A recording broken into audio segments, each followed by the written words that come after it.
परमेश्वर यीशु मसीह नासरी के नाम का मैं धन्यवाद देता हूं। प्रभु ने मुझे और आपको यह अवसर दिया। आज हम आपके सम्मुख एक विषय को रखना चाहते हैं। उस विषय का शीर्षक है क्या करूं। आज दुनिया में बहुत सारे विषय हैं जिसके बारे में लोग सोचते हैं कि क्या करें, क्या मुझे ये करना चाहिए, क्या नहीं करना चाहिए। मैं आज आपको एक जगह पर लेके चलना चाहता हूं जहां पर कुछ लोग हैं। यिर्मयाह भविष्यवक्ता की पुस्तक, उसका 42वां अध्याय पहले पद से।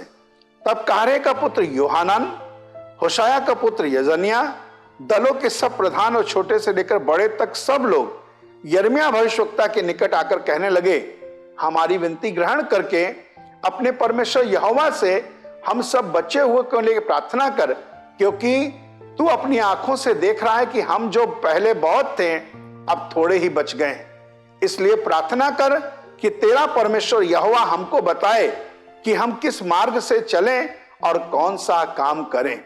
मेरे प्यारे भाइयों बहनों, इन लोगों का एक प्रश्न है और वो प्रश्न को लेकर ये यिर्मयाह भविष्यवक्ता के पास आए हैं। मेरे प्यारे भाइयों बहनों, ये लोग प्रार्थना करके कह रहे हैं, यिर्मयाह तू तो अपनी आंखों से देखता है, हम तो बहुत थे लेकिन अब संख्या में हम थोड़े रह गए, हम क्या करें बताओ। यिर्मयाह हमारे लिए प्लीज दुआ करो।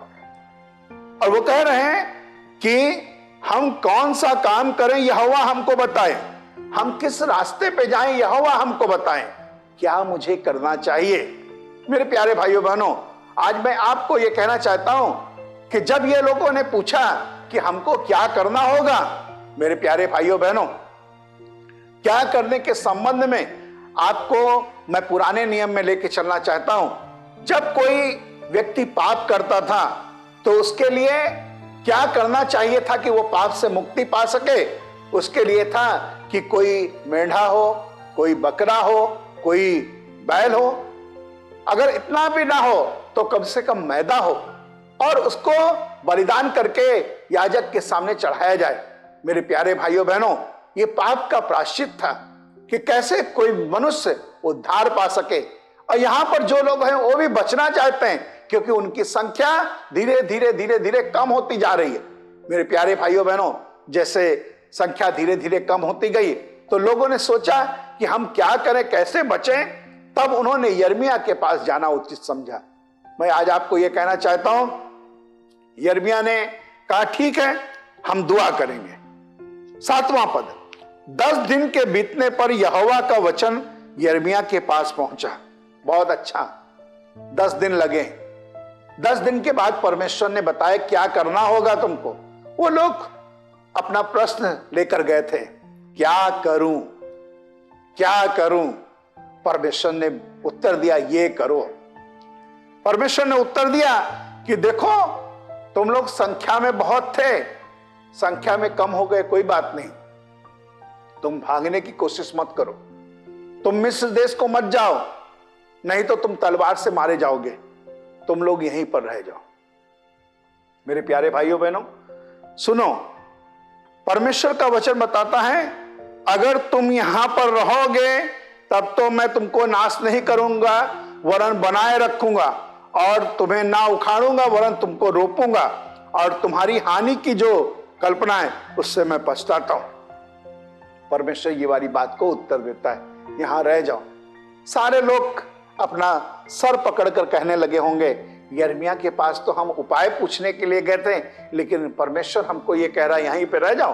परमेश्वर हमको मार डालना चाहता है, क्या करें। जिस प्रकार से इजरायली लोग भी आ रहे थे, मूसा को वो कहने लगे, मूसा हम तो इससे अच्छा मिस्र में ही थे, तो क्यों हमको लेकर आया? अब आगे समुद्र है और पीछे फिरौन की सेना, अब तो हम मर गए, ना घर के रहे ना घाट के, क्या करना?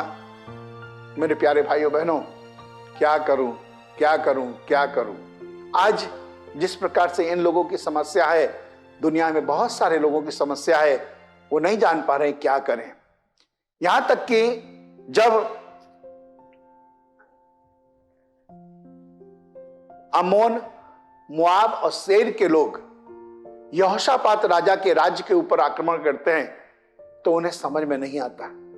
वो लोग परमेश्वर के मंदिर में गए, परमेश्वर के मंदिर में जाकर हाथ जोड़कर अपने बीवी बच्चों के समेत छोटे छोटे बच्चों को लेकर दुआ करने लगे, हे प्रभु हमें समझ में नहीं आ रहा है, हमारी बुद्धि काम नहीं कर रही, हमें क्या करना चाहिए? तो उस समय परमेश्वर ने उनके लिए उत्तर दिया, परमेश्वर ने उपाय बताया। मेरे प्यारे भाइयों बहनों, यिर्मयाह के समय में, मूसा के समय में उत्तर देने वाला परमेश्वर आज भी हमको उपाय बताने के लिए तैयार है।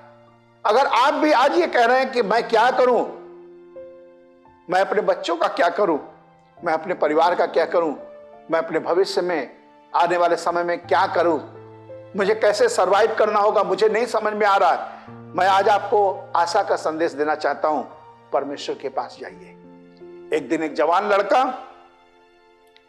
यीशु मसीह के पास आया और वो कहने लगा, अनंत जीवन पाने के लिए मैं क्या करूं, कैसे मैं अनंत जीवन पा सकता हूं?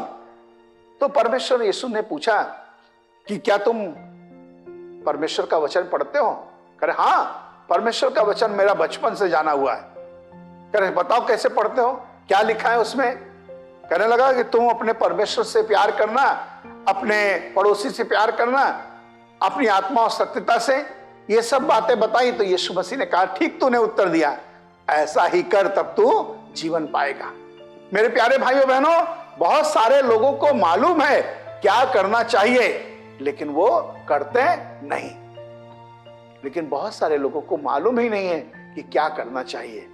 आज मैं दुनिया के हर एक इंसान को नया सवेरा, नई आशा के माध्यम से इस संवाद को देना चाहता हूं, सच्चे जीवित परमेश्वर की आराधना करो, अपने सर को केवल परमेश्वर के सामने झुकाओ। मैं आज आपको कहना चाहता हूं, जो लोग मसीह भाई बहन हैं, उन लोगों के लिए अपना 10वां हिस्सा परमेश्वर को दो और इस तरीके से परीक्षा करके देखो कि वो तुम्हारे लिए आकाश के झरोखे खोलकर तुम्हारे लिए आशीष की अपरंपार बारिश करता है कि नहीं।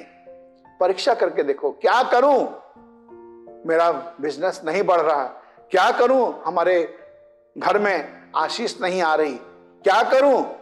मैं आज आप उन सबों को आशा का संदेश देना चाहता हूं। प्रभु का वचन में हर एक प्रकार के प्रश्न का उत्तर है। एक गीत इस प्रकार से कहता है, जिंदगी के हर सवाल का एक जवाब है मसीह, पढ़िए इसे कि प्यार की एक किताब है मसीह। जिंदगी के हर एक सवाल का जवाब है मसीह। कहां यह जवाब मिलेगा? इस परमेश्वर के वचन बाइबल में हर सवाल का जवाब मिलेगा। आप जो पूछ रहे हैं क्या करें, तो खुदा का कलाम आपको बताएगा। चाहे आपकी बिटिया की शादी करनी है, चाहे आपके बच्चों को पढ़ाना है, उस सब के बारे में परमेश्वर का वचन आपको बताएगा क्या करना चाहिए। मेरे प्यारे भाइयों बहनों, हमको खुदा का कलाम हर प्रकार के बातों को देखने को मिलता है। न्याय करने के संबंध में हो, दास दासी की मुक्ति का हो, या किसी का शादी ब्याह का हो, मेरे प्यारे भाइयों बहनों, हर मामले के बारे में खुदा का कलाम स्पष्ट रीति से हमको समझाता है। क्या आज मैं उस विषय को लेकर परमेश्वर के सामने जाऊंगा जो मेरी समस्या है? कभी दफा तो मनुष्य के जीवन में यह देखा जाता है मेरे प्यारे भाइयों बहनों कि वो अपनी समस्या ऐसे जन को कहते हैं, रिक्शा वाला जा रहा है उसके साथ में अपनी समस्या का हल ढूंढते हैं, उसको नहीं मालूम।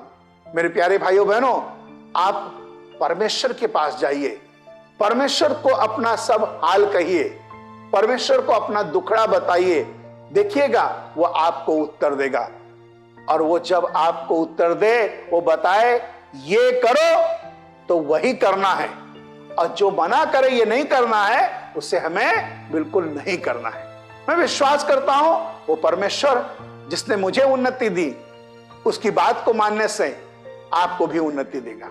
आइए उस परमेश्वर के हवाले अपने आप को करें। और यिर्मयाह के समय में जो लोग आए, वो लोग कहने लगे क्या करें। उसी प्रकार अगर आपका भी ये प्रश्न है, आप सवाल लेकर आए क्या करना चाहिए, तो परमेश्वर आपको भी उत्तर देगा। आइए प्रार्थना करें। प्रभु यीशु मसीह नासरी, हम धन्यवाद देते हैं, प्रार्थना करते हैं प्रभु आपकी महिमा हमारे जीवन से प्रकट हो। और आज हम प्रभु इस सवाल को लेकर आपके सामने आए कि मुझे क्या करना चाहिए, आप मुझे उपाय बताएं। यीशु मसीह नासरी के नाम में इस दुआ को मांगते हैं, आमीन। खुदा आप में से हर एक को बड़ी बरकत दे।